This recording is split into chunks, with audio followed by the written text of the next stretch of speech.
ابو ذر رضی اللہ عنہ سے روایت ہے کہ رسول اللہ صلی اللہ علیہ وآلہ وسلم کی خدمت میں حاضر ہوا۔ آپ صلی اللہ علیہ وآلہ وسلم کعبہ کے سائے میں بیٹھے ہوئے تھے۔ مجھے آتے دیکھا تو فرمایا، رب کعبہ کی قسم، قیامت کے دن خسارہ پانے والے ہیں۔ ابو ذر رضی اللہ عنہ فرماتے ہیں، میں نے سوچا کیا ہو گیا، شاید میرے متعلق کوئی آیت نازل ہوئی ہے۔ عرض کیا، میرے ماں باپ آپ صلی اللہ علیہ وآلہ وسلم پر فدا ہوں۔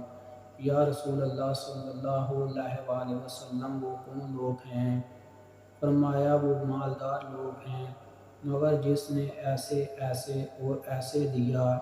پھر آپ صلی اللہ علیہ وآلہ وسلم نے دونوں ہاتھوں سے لاپ بنا کر دائیں بائیں اور اس میں کسی طرف اشارہ کیا، پھر فرمایا، قسم ہے اس ذات کی جس کے قبضے قدرت میں میری جان ہے، جو شخص مرتے وقت اونٹ گائیں وغیرہ بغیر زکوٰۃ کے چھوڑ جاتا ہے، قیامت کے دن یہی جانور اس سے زیادہ طاقتور اور موٹا ہو کر آئے گا اور اس کو اپنے کھروں تلے رونتے ہوئے اور سینگ مارتے ہوئے گزر جائے گا۔ جب وہ گزر جائے گا تو پچھلا جانور لوٹ کے آئے گا اور اس کے ساتھ اسی طرح ہوتا رہے گا، یہاں تک کہ لوگ حساب کتاب سے فارغ ہو جائیں۔